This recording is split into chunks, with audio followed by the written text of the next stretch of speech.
Vice ganda todo hagulgul matapos ang premiere, Nanay Rosario kaagad nilapitan. Kitang iyong matata na pahinga.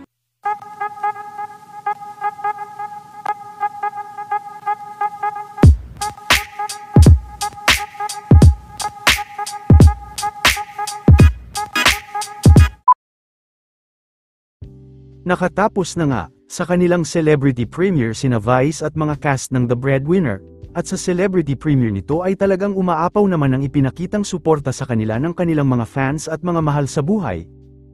Marami naman ang nakapansin, na hanggang sa huli ay no-show pa din sina Maris at Anthony Jennings.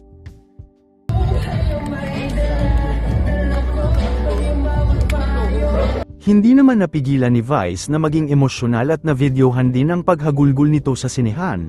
Kaagad din itong pinuntahan si Nanay Rosario, na pahagulgul din ng dalawa dahil sa emosyon at sa pagkaka-relate nila sa nasabing movie.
Hindi rin ito nakalimutang pasalamatan si Mr. Ayon Perez at ang kanyang pamilya. Kay Ayon, maraming salamat.